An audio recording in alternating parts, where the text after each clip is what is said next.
Jueves de la séptima semana de Pascua. Lectura del Santo Evangelio según San Juan, capítulo 17, versículos del 20 al 26.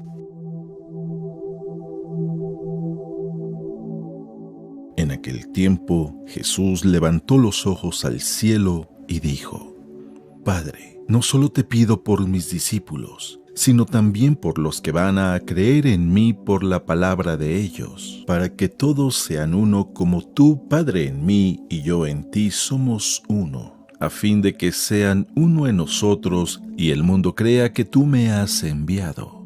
Yo les he dado la gloria que tú me diste, para que sean uno como nosotros somos uno, yo en ellos y tú en mí, para que su unidad sea perfecta, y así el mundo conozca que tú me has enviado y que los amas como me amas a mí.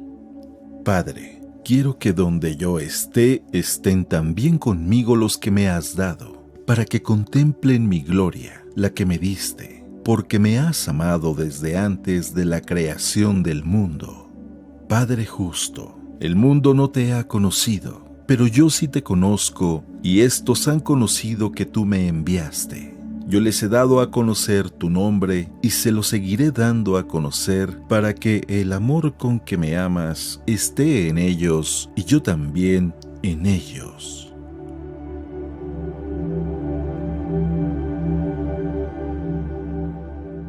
Palabra de Dios.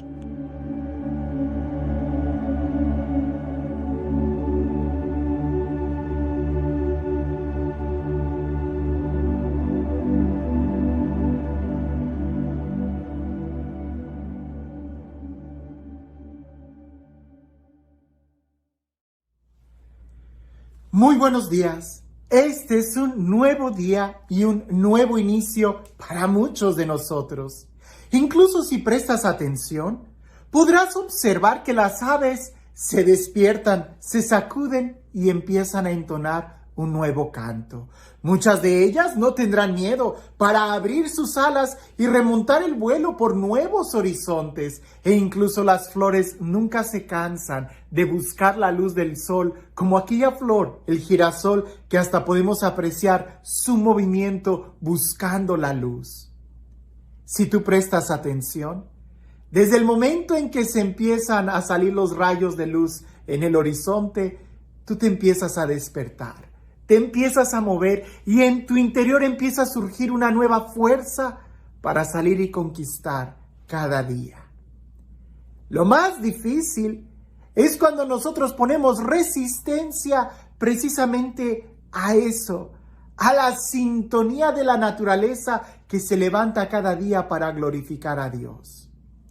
Hoy vamos a ver en el Evangelio el deseo más profundo del corazón de Jesús, que además está inscrito en el corazón de cada ser humano. Ya Aristóteles lo había dicho desde antes, que el ser humano ha sido creado con el instinto de vivir en unidad, de vivir unidos, de vivir en sociedad. El ser humano naturalmente busca la comunidad.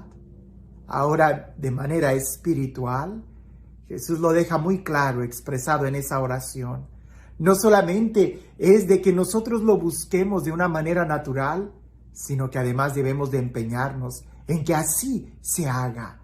Porque si lo hacemos lo contrario, si vamos en contra de nuestra naturaleza, de nuestro corazón, incluso de nuestras aspiraciones más profundas, lo único que vamos a lograr va a ser frustrarnos y dolores de cabeza y amargarnos y arruinar nuestra vida. Así que prestemos atención a lo que Jesús nos dice en el Evangelio. Y seguramente, en este Evangelio, que lleva la misma sintonía de lo que hemos estado leyendo, Jesús nos va a hablar a cada uno de nosotros. Porque la palabra de Dios siempre tiene algo que decirte a ti y a mí. Pongamos atención. En aquel tiempo Jesús levantó los ojos al cielo y dijo: Padre, no solo te pido por mis discípulos, sino también por los que van a creer en mí por la palabra de ellos. para que todos sean uno, como tú, Padre, en mí y yo en ti somos uno, a fin de que sean uno en nosotros y el mundo crea que tú me has enviado. Yo les he dado la gloria que tú me diste para que sean uno, como nosotros somos uno. Yo en ellos y tú en mí, para que su unidad sea perfecta, y así el mundo conozca que tú me has enviado y que los amas como me amas a mí. Padre, quiero que donde yo esté, estén también conmigo los que me has dado, para que contemplen mi gloria, la que me diste, porque me has amado desde antes de la creación del mundo. Padre justo, el mundo no te ha conocido, pero yo sí te conozco, y estos han conocido que tú me enviaste. Yo les he dado a conocer tu nombre, y se lo seguiré dando a conocer, para que el amor con que me amas esté en ellos, y yo también en ellos. Es la oración de Jesús. Una oración que brota de un corazón que tiene una profunda intimidad con Dios. Y si prestaste atención, en esta oración Jesús dice, no solamente te pido por mis discípulos, sino también por aquellos que creerán en la predicación que ellos hagan. Jesús está orando por ti y por mí. Y la intención con la que Jesús está orando por ti y por mí es para que seamos uno, para que estemos unidos. Ya lo hemos explicado en otros momentos, pero siempre habrá más que decir de la unidad, pues ahí es donde se muestra perfectamente en qué consiste el misterio de la cruz. Que estemos unidos a Dios y que también podamos estar unidos unos a otros, pues es precisamente ahí en la unidad, Jesús lo dice, donde el mundo va a poder creer que Él existe. Si nosotros no estamos unidos, no van a creer. ¿Por qué? Porque no vamos a poder predicar. Y tú vas a decir, ¿cómo que no podemos predicar? Aunque tú y yo estemos peleados, cada quien puede marchar por su lado y seguir predicando. Sí, pero ¿qué vas a predicar? ¿Qué clase de amor vamos a predicar si tú y yo nos estamos peleando? ¿Qué clase de perdón vamos a predicar si tú y yo no somos capaces de perdonarnos? ¿Qué clase de servicio? ¿Qué clase de cruz? ¿Qué clase de libertad? ¿Qué clase de bienes espirituales vamos a predicar si tú y yo no nos podemos ver? Aquí, y no me estoy refiriendo a que exactamente tú y yo, sino todos nosotros, la unidad. Debemos de buscar la unidad, porque si no estamos unidos unos a otros y estamos peleándonos, entonces cualquier cosa que digamos de Jesús será lo más absurdo que exista. Como dijo aquel hombre, un oriental, un hindú, no quiero equivocarme con el nombre, pero a esta persona le estaban haciendo una pregunta y él, obvio, no es cristiano, él era hinduista o budista o algo por el estilo. Y le preguntan que qué piensa de los cristianos. Y él trata de que la pregunta sea más concreta y lo llevan y él dice esto y dice, yo creo en Jesús. Sí, creo que fue un hombre magnífico, pero yo no creo en los cristianos. Creo que el único cristiano fue Jesús. Y cuando le preguntaron por qué, él dice, pues míralos, es una religión que está totalmente dividida y peleándose unos a otros. Y es cierto. En Hechos de los Apóstoles se ve tan claro que ellos buscaban, al principio del cristianismo, ellos buscaban la unidad. A ellos les interesaba mucho la unidad. Peleaban por la unidad entre ellos. Si había algún problema, inmediatamente acudían a los apóstoles para que se resolviera.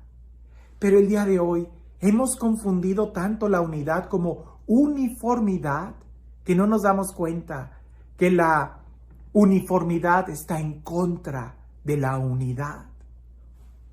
Uniforme es que todos vistamos igual. Y yo entiendo que en las congregaciones religiosas o en algunos institutos, pues sí debemos de estar uniformados por el carisma que estamos abrazando. Pero debemos de tener en cuenta que Dios suscita muchos carismas, que la iglesia está en la diversidad de dones y carismas. Ya San Pablo lo va a decir. Si quisiéramos que todos fueran mano, ¿qué clase de cuerpo sería? La unidad no se da por la uniformidad, no, la uniformidad va en contra de la unidad. Una vez yo tenía un rompecabezas y estaba muy emocionado y estaba a punto de terminarlo y me había percatado que quizás algo mal estaba en ese rompecabezas porque había 2 piezas que eran iguales, pero yo tenía la esperanza que al final esa pieza no fuera en realidad igual, sino que encajara en otro lugar. Y no, me faltaba una pieza, pero tenía otras 2 que eran iguales. La uniformidad en las piezas del rompecabezas hace que sea imposible que se pueda armar un rompecabezas.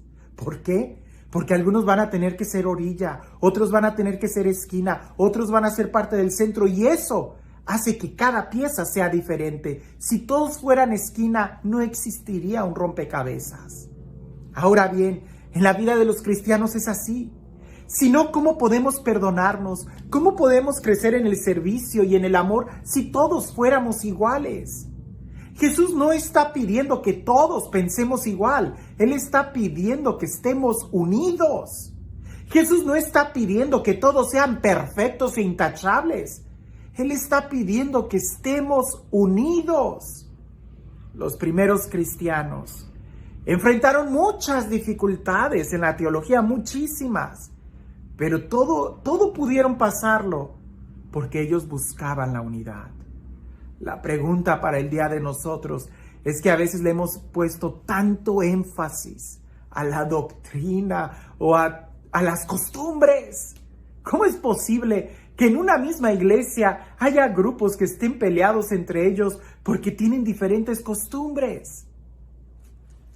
Cuando nosotros tengamos el mismo amor, el mismo espíritu y la misma fe, nos vamos a dar cuenta que no importa qué costumbres o ideas tengas. Mientras tengamos el mismo amor, el mismo espíritu y la misma fe, estaremos unidos.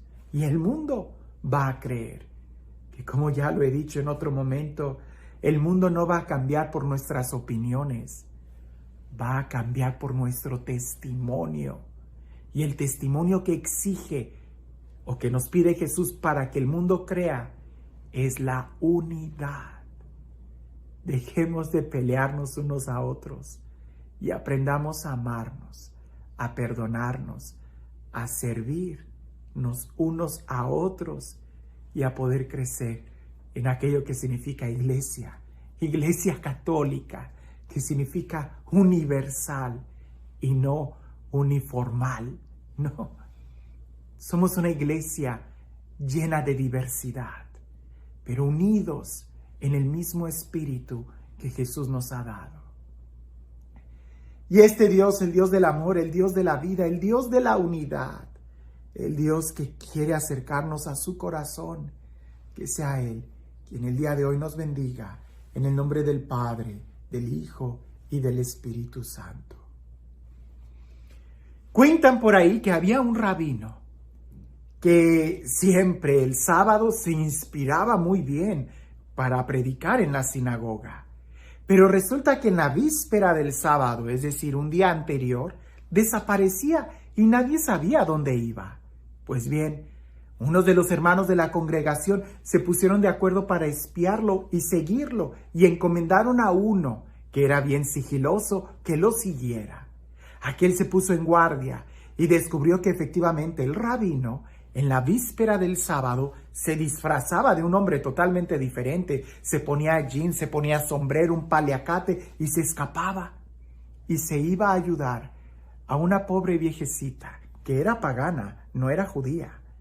Y le ayudaba a limpiar su casa y a cocinar. Después regresaba rápido antes de que empezara la víspera del sábado para prepararse y poder predicar. De ahí agarraba su inspiración. Cuando se reunieron todos aquellos, le preguntaron al espía: dinos, ¿a dónde fue el rabino? ¿Será acaso que tiene un lugar secreto para orar? o sube al cielo y por eso nos predica con tanta inspiración, fuerza y vehemencia? Y aquel hombre con asombro les responde, no, sube todavía a un lugar más alto, al amor. Cuando nosotros entendamos que la mejor predicación que podemos dar sea en el amor y en el servicio, será ahí donde entonces el mundo empezará a ser mejor día con día. Que tengas un excelente día.